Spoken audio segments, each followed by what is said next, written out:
بيت أنت عائده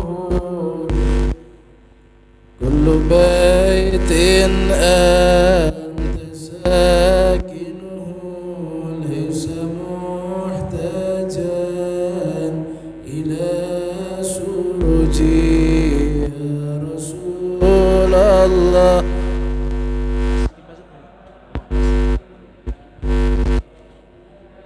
شان والدرج ومريض أنت عائده قد أتاه الله بالفرج يا رسول الله سلام عليك يا رفيع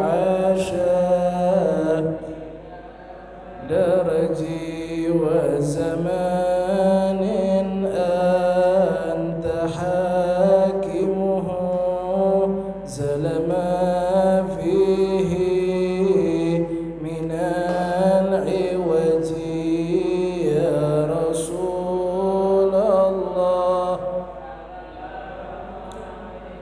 يا رفيع الشان والدرج وجهك الميمون حجتنا يوم تأتي الناس بالحجج يا رسول الله سلام عليك يا رفيع الشان والدرج فجزاك الله خير الجزاء يا منير الكون بالبلد يا رسول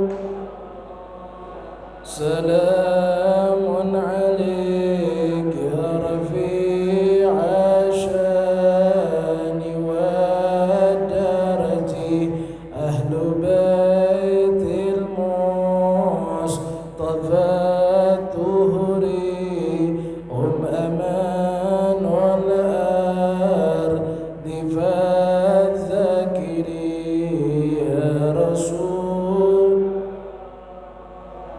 سلام عليك يا رفيع الشان والدرج رب فانفعنا ببركتهم واهدنا الحسنى بحرمتهم يا رسول سلام عليك يا رفيع الشان والدرج وأمتنا في طريقتهم ومعافتهم من الفتن يا رسول سلام عليك يا رفيع الشان والدرج اللهم صل وسلم وبارك عليه. بسم الله الرحمن الرحيم. السلام عليكم ورحمة الله وبركاته. Bismillahirrahmanirrahim. Alhamdulillahi rabbil alamin. Allahumma salli wa sallim ala sayyidina wa maulana Muhammadin miftahi babi rahmatillah adada ma fi ilmillah salatan wa salaman daimaini bidawami mulkillah wa ala alihi wa sahbihi wa man walah wa la hawla wa la quwwata illa billahil aliyil azim. Subhanaka la ilma lana illa ma 'allamtana innaka antal alimul hakim. Rabbi shrah li sadri wa yassir li amri wahlul 'uqdatam min lisani yafqahu qawli. Amin ya rabbal alamin. Amma ba'd. Alhamdulillahi rabbil alamin. Para jamaah hadirin hadirat, jamaah Masjid Al-Iqbal yang dimuliakan Allah Subhanahu wa taala, bersyukur alhamdulillah di waktu antara maghrib dan isya ini kita semua masih ditakdirkan oleh Allah Subhanahu wa taala untuk dapat duduk di dalam masjidnya Allah Subhanahu wa taala, beriktikaf di dalam masjidnya Allah taala, sambil kita mendengarkan beberapa wejangan-wejangan daripada ilmu, riwayat-riwayat yang berkenaan mengenai baginda agung Nabi Muhammad sallallahu alaihi wasallam. Semoga apa yang kita dengar pada malam hari ini menjadikan ilmu yang manfaat, ilmu yang insya Allah menjadikan kita semua menjadi hamba-hamba yang diridhoi oleh Allah, dan apa yang kita dengar daripada akhlaknya Rasulullah sallallahu alaihi wasallam akan menjadikan bertambah kecintaan kita kepada beliau, bertambah mutaba'ah, mentauladaniya kita kepada beliau, baginda agung Nabi Muhammad sallallahu alaihi wasallam. Amin amin Allahumma amin ya rabbal alamin.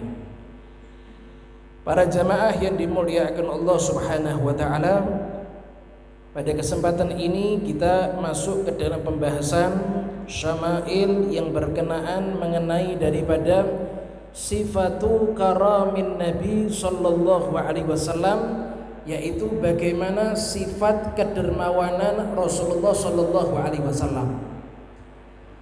Kita semua harus sebagai seorang yang beriman, kita semua wajib meyakini tidak ada yang lebih dermawan daripada Allah taala. Tidak ada yang lebih dermawan daripada Allah Subhanahu wa taala. Ini tidak ada yang bisa mengalahkan kedermawanannya Allah taala. Bisa kita bayangkan orang-orang yang dikasih nikmat sama Allah ta'ala itu bukan hanya orang-orang yang patuh dengan Allah ta'ala saja. Orang-orang yang diberi sama Allah ta'ala, diberi rezeki oleh Allah ta'ala, diberi kemudahan di dalam hidupnya sama Allah ta'ala, itu bukan hanya Allah berikan kepada orang-orang yang taat kepada Allah ta'ala saja. Tidak, orang yang bangkang kepada Allah ta'ala, bahkan orang yang kafir kepada Allah, tidak beriman kepada Allah, tidak percaya kepada Allah Ta'ala, Allah selalu memberikan nikmat kepada dia. Kalau berbicara masalah kedermawanan, tidak ada yang lebih dermawan daripada Allah Subhanahu wa ta'ala. Akan tetapi kalau kita berbicara kedermawanan yang dimiliki oleh makhluknya Allah Ta'ala, maka tidak ada makhluknya Allah yang lebih dermawan daripada Nabi Muhammad sallallahu alaihi wasallam. Rasulullah sallallahu alaihi wasallam adalah manusia yang paling dermawan.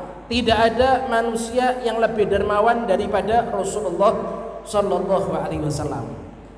Orang itu kalau punya sifat dermawan, terangkat derajatnya di hadapan Allah taala.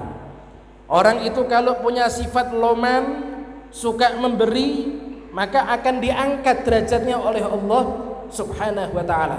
Bagaimana dikatakan oleh Nabi sallallahu alaihi wasallam, ta'amul karim dawa wa ta'amul bakhil da. Nabi sallallahu alaihi wasallam beliau bersabda, makanannya orang yang dermawan. Orang dermawan itu kalau menjamu makanan, orang dermawan itu kalau memberikan makanan, maka makanan tersebut kalau kita makan akan menjadikan kesembuhan bagi diri kita. Ya, makanannya orang yang dermawan. Kalau ada orang yang dermawan, loman, suka bantu orang, itu kalau ngasih makanan kepada seseorang, maka makanan itu kalau dimakan akan menjadikan kesehatan bagi badan kita. Ini yang mengatakan Rasulullah SAW. Tapi sebaliknya kata Rasulullah, ta'amul bakhil, makanannya orang yang pelit, makanannya orang yang kikir, makanannya orang yang petut. Petut niku napa niku?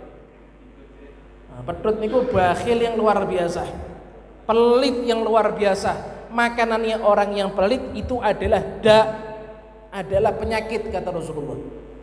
Jadi kalau kita dijamu makan sama orang yang dermawan, makan yang banyak, Pak. Kalau kita dijamu makan sama orang yang dermawan, makan yang banyak. Kenapa? Sebab makanannya itu adalah apa? Obat. Yang mengatakan siapa? Rasulullah Shallallahu Alaihi Wasallam. Tapi kalau kita diundang sama orang bakhil, jangan datang. Orang kikir ngundang kita, jangan datang. Kenapa sebabnya? Kalau kita makan, makanannya jadi apa itu? Penyakit. Ya, kalau datang jangan makan, pura-pura puasa sudah. Lalu kalau tidak makan kenapa? Iya, saya puasa. Misalnya seperti itu. Puasa itu kan secara arti bahasa menahan diri dari makan. Ya benar, ini sudah 5 menit tidak makan, tidak minum, berarti 5 menit saya puasa ini. Nah, tapi bukan puasa ibadah maksudnya itu. Iya, ini Nabi katakan seperti itu. Ini hadis menjelaskan kepada kita, orang yang dermawan itu derajatnya diangkat sama Allah Ta'ala. Sampai-sampai makanan yang diberikan sama orang yang dermawan, makanannya menjadi berkah, makanannya menjadi obat bagi orang yang makannya. Tapi sebaliknya sifat kikir, sifat pelit, ini adalah sifat yang menjatuhkan seseorang dari hadapannya Allah Ta'ala. Sampai-sampai orang kalau kikir ngasih makan, makanannya jadi apa? Penyakit. Apalagi orang kikirnya.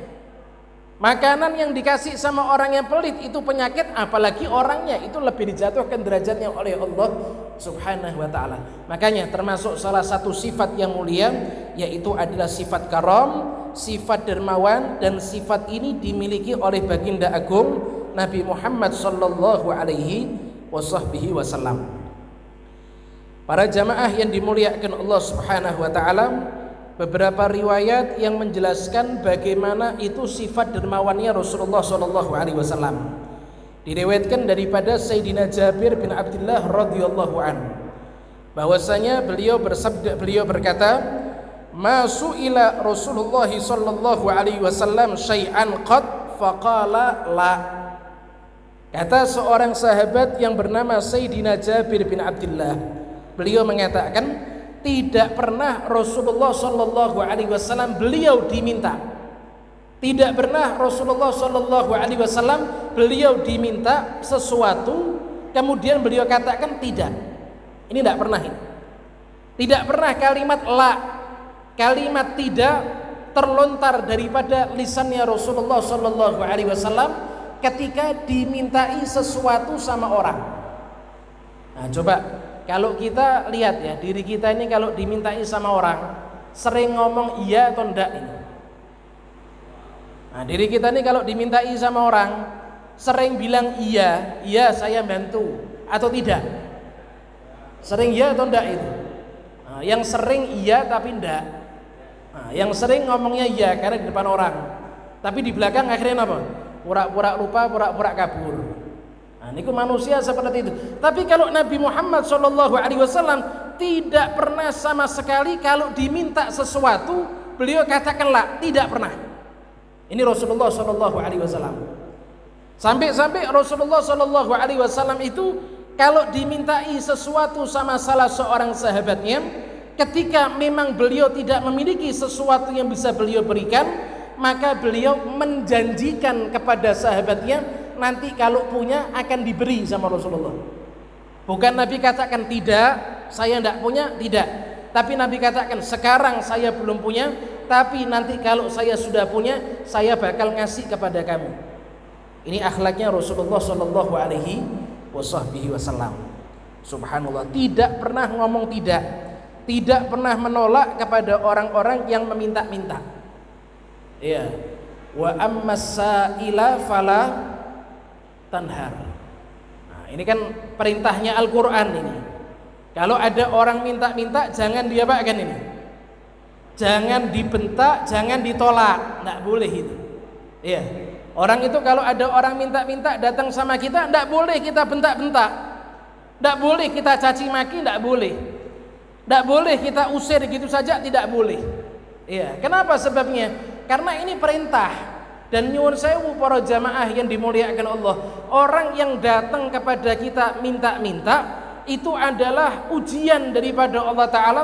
Allah memang menyengaja seseorang hambanya digerakkan badannya sama Allah Ta'ala untuk minta kepada kita supaya Allah menguji kita ini loman apa baten, kita ini dermawan apa ndak itu. Kalau kita kasih berhasil ujian, berarti termasuk orang yang dermawan, diangkat derajatnya sama Allah Ta'ala. Tapi kalau kita tidak ngasih, malah kita bentak-bentak, maka waliyadzubillah min dzalik, jatuh dari pandangan Allah Subhanahu wa Ta'ala.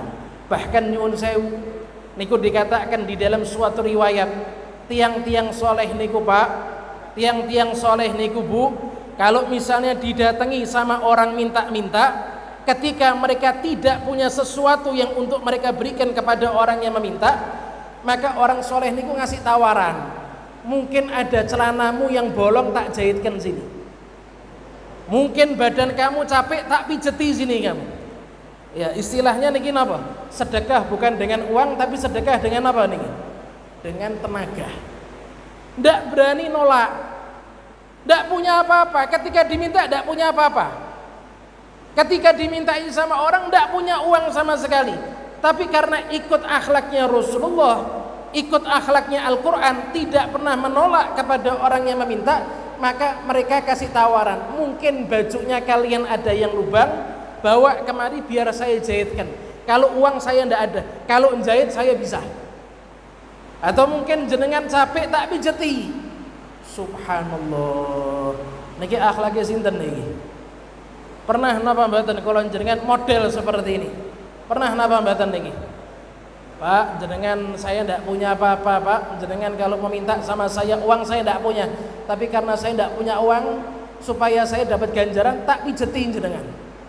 Jenengan kan sudah keliling sak kampung, sak desa jenengan sudah putri, pasti kakinya jenengan capek tak pijeti. Pernah napa mboten niki? Subhanallah, niki akhlaknya orang soleh, ngikuti akhlaknya Kanjeng Nabi Muhammad sallallahu alaihi wasallam. Kanjeng Nabi tidak pernah ngomong tidak ketika ada orang yang meminta kepadanya, dikatakan seperti itu. Kemudian dikatakan di dalam suatu riwayat, wa kana sallallahu alaihi wasallam la yakadu yus'alu syai'an illa fa'alah. Nabi sallallahu alaihi wasallam beliau itu tidak pernah diminta sesuatu kecuali pasti dikerjakan sama Rasulullah.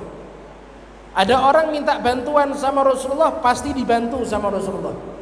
Ada orang dia butuh sesuatu, pasti dikasih sama Rasulullah. Ini akhlaknya Rasulullah sallallahu alaihi wasallam.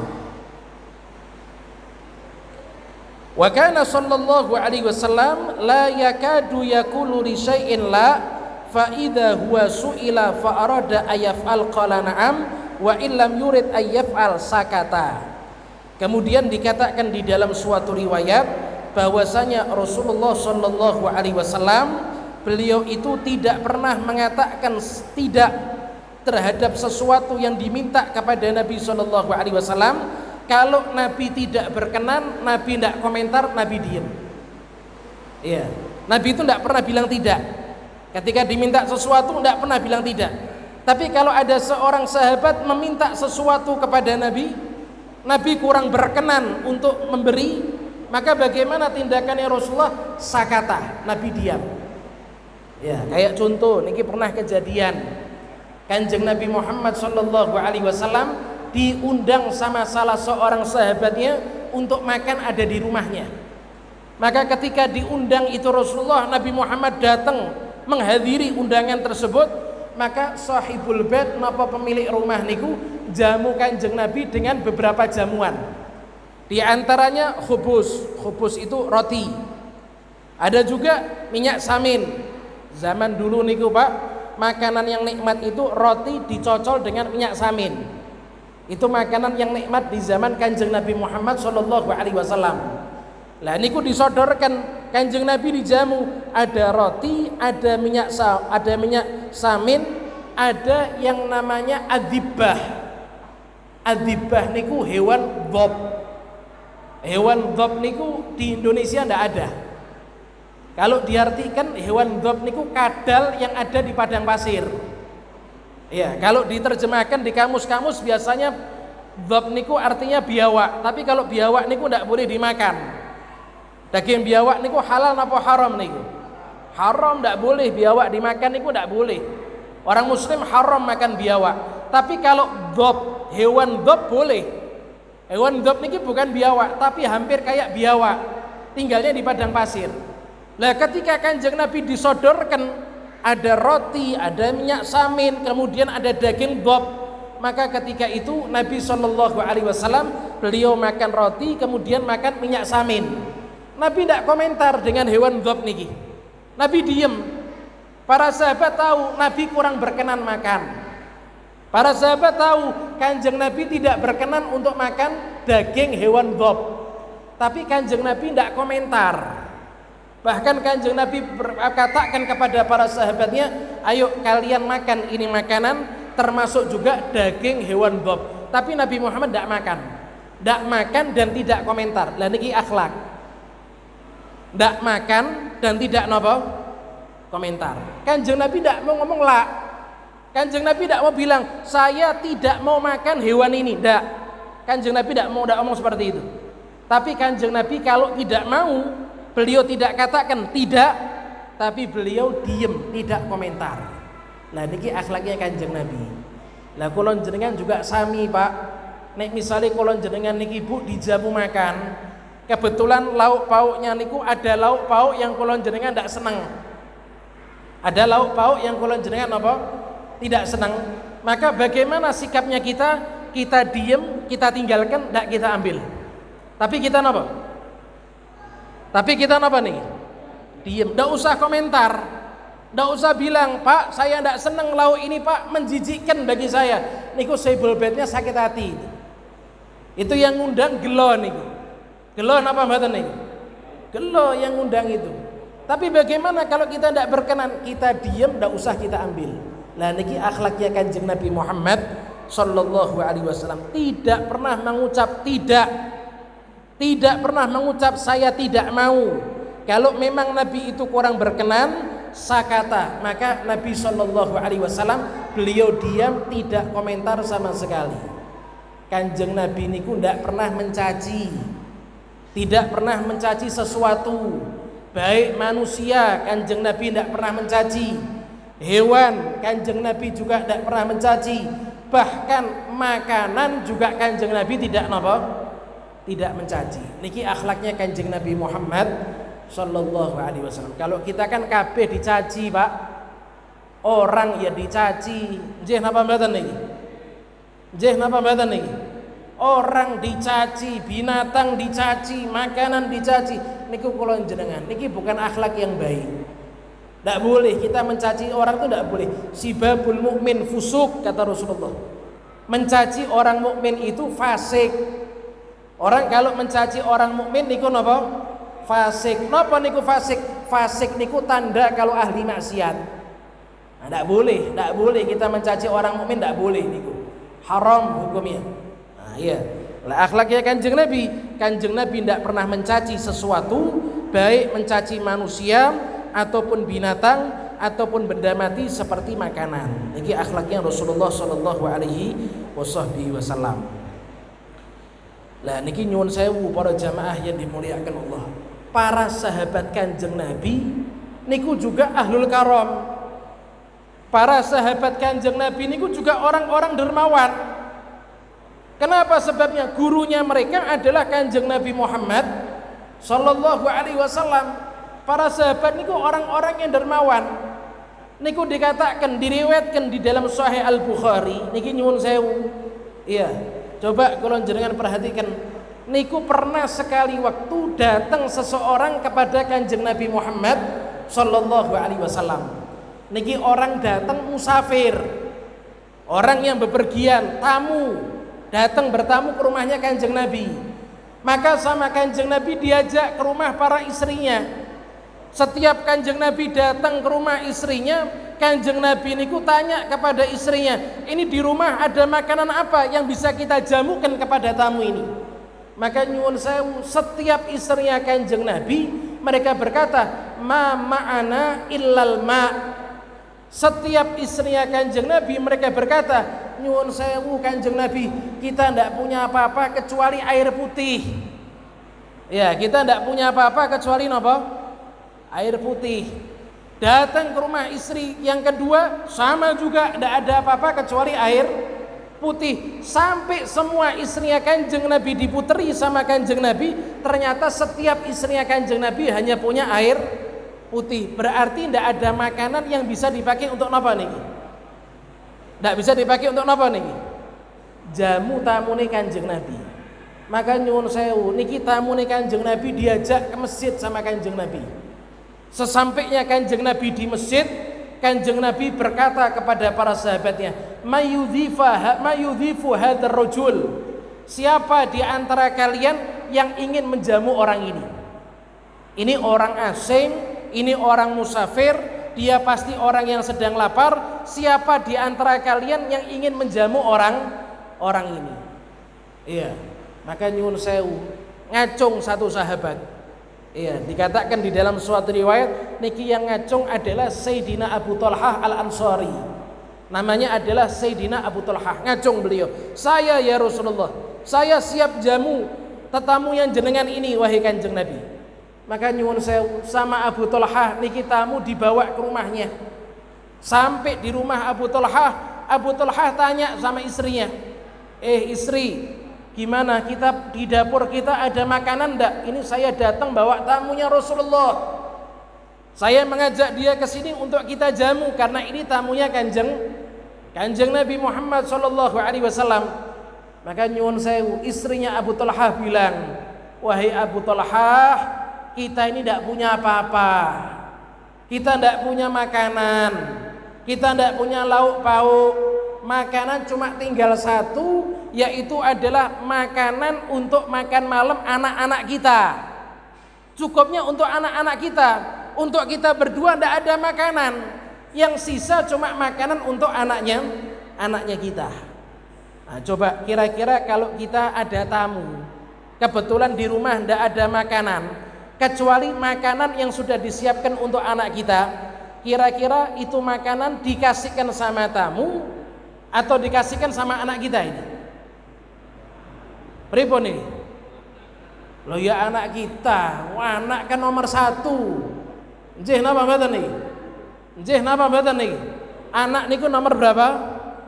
Satu. Niku kalak kula jenengan. Nah, tapi subhanallah niki Abu Talhah bilang sama istrinya, "Wahai istriku, ini tamunya Kanjeng Nabi. Datang kemari untuk kita jamu. Jangan sampai pulang dalam keadaan kelaparan, jangan sampai kita tidak menjamu dia." Abu Talhah, lah terus gimana? Tidak ada makanan kecuali makanan untuk anak kita. Maka Abu Talhah bilang, "Gini aja sudah, nanti malam anak kita ajakan bermain sampai kecapean. Kalau sudah capek, lekas tidurkan, biar tidak merasakan lapar, ketiduran. Kemudian makanan hidangkan kepada tamunya Kanjeng Nabi Muhammad sallallahu alaihi wasallam." Luar biasa napa mboten niki? Luar biasa napa mboten niki? Niki sahabate Kanjeng Nabi, muridnya Kanjeng Nabi Muhammad sallallahu alaihi wasallam. Akhirnya bener. Lah subhanallah, istrinya ya ndak cerewet. Lah coba nih suaminya model kayak Abu Talhah, belum tentu istrinya ridho niki. Nggih napa mboten? Istrinya wah stres ini. Wong liya nomor satu, anake dhewe malah nomor 17 nih. Oh stres niki, ayah ndak sayang anak, mungkin ngatakan seperti itu.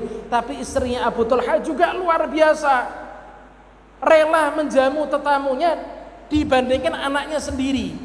Maka subhanallah ketika sudah malam, istrinya Abu Talhah ngajak bermain anak-anaknya Abu Talhah. Sampai anak-anaknya niku kecapean, setelah capek langsung diapakan? Ditidurkan. Akhirnya tidur dalam keadaan tidak makan malam. Makanan dikasihkan kepada siapa? Tamunya Kanjeng Nabi Muhammad sallallahu alaihi wasallam. Subhanallah para jamaah yang dimuliakan Allah, keesokan harinya ketika Abu Talhah datang menghadap kepada Kanjeng Nabi Muhammad sallallahu alaihi wasallam, maka Kanjeng Nabi Muhammad sallallahu alaihi wasallam beliau bersabda, "Ajiba rabbuka min fi'alikuma al-lailah."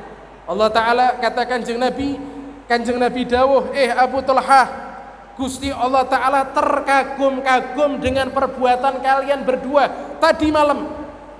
Ini Abu Talhah belum cerita ini. Tapi Kanjeng Nabi sudah dikasih tahu sama Allah Ta'ala, Allah kagum dengan perbuatan Abu Talhah dengan istrinya yang lebih mengutamakan tamunya daripada siapa? Anaknya sendiri. Allah kagum dengan perbuatan kalian berdua tadi malam, kata Kanjeng Nabi Muhammad sallallahu alaihi wasallam. Bahkan kata Rasulullah, sampai diturunkan firman dari Allah Ta'ala, yu'thiruna ala anfusihim walau kana bihim khasasah. Kata Kanjeng Nabi, sampai perbuatan kamu itu menjadikan Allah Ta'ala turunkan ayat Al-Quran. Allah turunkan ayat yang memuji kalian berdua. Apa itu ayatnya? Wa yu'thiruna ala anfusihim. Mereka para sahabat Kanjeng Nabi Muhammad sallallahu alaihi wasallam lebih mengutamakan orang lain daripada diri mereka sendiri, walau kana bihim khasasah, walaupun mereka itu dalam keadaan butuh. Walaupun mereka itu dalam keadaan butuh, tapi lebih mengutamakan orang lain. Anaknya butuh, tapi orang lain lebih didahulukan daripada anaknya. Ini Al-Quran muji mereka, para sahabatnya Kanjeng Nabi Muhammad SAW. Saya mau tanya, kalau ada orang tua seperti ini orang tua Masya Allah, apa orang tua stres nih? Niki kalau ada orang tua model seperti Abu Talhah sama istrinya, anaknya dibiarkan kelaparan, tapi tamunya harus makan, niku orang tua stres napa Masya Allah niku? Napa? Anek kacamata niku kula jenengan stres ini. Tapi dipuji sama Allah Ta'ala, yu'thiruna ala anfusihim walau kana bihim khasasah. Mereka para sahabat Kanjeng Nabi, mereka lebih mengutamakan orang lain dibanding diri mereka sendiri, dibanding anak-anak mereka sendiri, walaupun sejatinya mereka itu dalam keadaan butuh, kata Allah Subhanahu wa Ta'ala. Niki sahabat Kanjeng Nabi loman napa mboten? Loman napa mboten? Lah kalau muridnya aja seperti ini, kira-kira gurunya lebih loman napa mboten niki? Lah niki sahabat Kanjeng Nabi niku seperti itu. Lah apalagi Kanjeng Nabi Muhammad sallallahu alaihi wasallam, sahabat niku belajar kepada Kanjeng Nabi bisa loman yang luar biasa, apalagi yang ngajari yaitu Kanjeng Nabi Muhammad sallallahu alaihi wasallam. Nah, ini beberapa riwayat yang menjelaskan kepada kita bagaimana itu sifat lomannya Rasulullah sallallahu alaihi wasallam. Nah, dikatakan seperti itu. Nah, kemudian para jamaah yang dimuliakan Allah Subhanahu wa taala, niki masih berapa menit ya?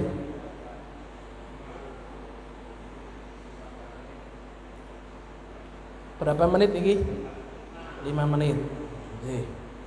Masih ada sisa waktu 5 menit. Nah niki ada riwayat bagaimana kalau Kanjeng Nabi niku punya uang, niku sikapnya Kanjeng Nabi niku pripun niku? Ya, saya mau tanya, kalau kula jenengan punya uang lebih daripada kebutuhan, niku kira-kira uangnya diapakan itu? Ditabung. Ya, kita niki kalau punya uangnya niku lebih dari kebutuhan kita, maka pasti kula jenengan apa? Tabung. Tapi kalau Kanjeng Nabi Muhammad sallallahu alaihi wasallam niku dikatakan wa kana sallallahu alaihi wasallam idza ja'ahu mal lam yubayyidhu wa lam yuqayyilhu, ai idza ja'ahu akhiran nahar lam yumsikhu ila al-lail au awalan nahar lam yumsikhu ila waqtil qailulah bal yu'ajjil qismatah. Niku nyuwun sewu, Kanjeng Nabi Muhammad sallallahu alaihi wasallam niku kalau misalnya dapat harta, Kanjeng Nabi niku kalau dapat harta lam yubaidhu, maka ndak pernah harta niku dibawa sama Kanjeng Nabi. Kanjeng Nabi bermalam napa tidur di malam hari dalam keadaan masih punya harta, itu ndak pernah. Iya. Walam yuqayyilhu, bahkan dikatakan ndak pernah Kanjeng Nabi niku tidur gailulah. Jenengan tepang tidur gailulah napa mboten? Nah, gailulah niku sunnah, Pak. Orang niku kalau kepengin gampang bangun di tengah malam, gampang bangun tahajud, maka dikatakan kalau kepengin gampang bangun tahajud, maka biasakan tidur gailulah. Tidur gailulah niku termasuk tidurnya Kanjeng Nabi. Lah pripun tidur gailulah niku? Tidur gailulah niku tidur menjelang zuhur. Jam 11 sampai zuhur. Jam 11 sampai menjelang zuhur. Lah niku namanya tidur gailulah. Orang kalau membiasakan tidur jam segitu, insya Allah lebih gampang untuk bangun di tengah malam. Loh, Kanjeng Nabi juga sama. Tidak pernah Kanjeng Nabi tidur gailulah, tidur menjelang zuhur dalam keadaan masih punya harta. Tidak pernah. Maksudnya adalah kalau misalnya Kanjeng Nabi niku dapat harta, maka Kanjeng Nabi lekas membagikan itu harta kepada orang yang membutuhkan. Kalau Kanjeng Nabi niku mendapatkan harta, maka Kanjeng Nabi niku lekas membagikan itu harta kepada orang yang membutuhkan. Kanjeng Nabi tidak kepingin tidur dalam keadaan punya harta. Nah niku Kanjeng Nabi. Kalau kolon jenengan tidak punya harta bisa tidur napa mboten? Nah, kalau kolon jenengan tidak punya harta bisa tidur napa mboten? Tidak bisa. Kalau Kanjeng Nabi sebaliknya, kalau punya harta malah tidak bisa tidur. Kalau kita tidak punya harta malah tidak bisa tidur. Subhanallah. Nah, ya. Niki dermawannya Kanjeng Nabi Muhammad sallallahu alaihi wasallam. Makanya tidak ada orang yang bisa nandingi dermawannya Kanjeng Nabi. Tidak ada orang yang bisa nandingi dermawannya Kanjeng Nabi. Punya uang tidak mungkin tidur kecuali sudah dibagikan. Tidak bisa tidur itu Kanjeng Nabi kecuali uang itu sudah disedekahkan sama Rasulullah. Makanya tidak ada orang yang bisa seperti ini. Makanya tidak ada orang yang bisa menyerupai kedermawanannya dengan kedermawannya Kanjeng Nabi Muhammad sallallahu alaihi wasallam. Nah, kalau kita dengar seperti ini Pak, harapan kulon jenengan, insya Allah kulon jenengan kelak di akhirat. Kalau kulon jenengan ini sudah mati, bakal mati napa mboten? Bakal mati napa mboten? Bakal mati napa mboten? Kalau sudah datang itu hari kiamat, bakal dibangkitkan apa mboten kulon jenengan? Dipertanggungjawabkan amalnya kalian Gusti Allah Ta'ala. Nggih napa mboten? Kalau kulon jenengan sudah tahu Kanjeng Nabi niku ndak pernah nolak, harapan kulon jenengan kelak menghadap kepada Kanjeng Nabi, minta syafaatnya Kanjeng Nabi, tidak ditolak sama Kanjeng Nabi, diparingi syafaatnya Kanjeng Nabi Muhammad sallallahu alaihi wasallam. Kanjeng Nabi loman apa mboten? Loman apa mboten? Minten kita nek kulon jenengan minta syafaat sama Kanjeng Nabi, bakal dikasih napa mboten? Nah, insyaallah bakal semua diparingi syafaat dari Kanjeng Nabi Muhammad sallallahu alaihi wasallam. Ini beberapa riwayat yang berkenaan masalah kedermawanan Rasulullah sallallahu alaihi wasallam. Semoga riwayat yang telah kita dengar ini menambah kecintaan kita kepada Rasulullah sallallahu alaihi wasallam, dan semoga kita semua dapat mentauladani Rasulullah sallallahu alaihi wasallam. Amin amin Allahumma amin ya rabbal alamin. Wassallallahu ala sayyidina Muhammadin wa ala alihi wasallam walhamdulillahi rabbil alamin. Wassalamu alaikum warahmatullahi wabarakatuh.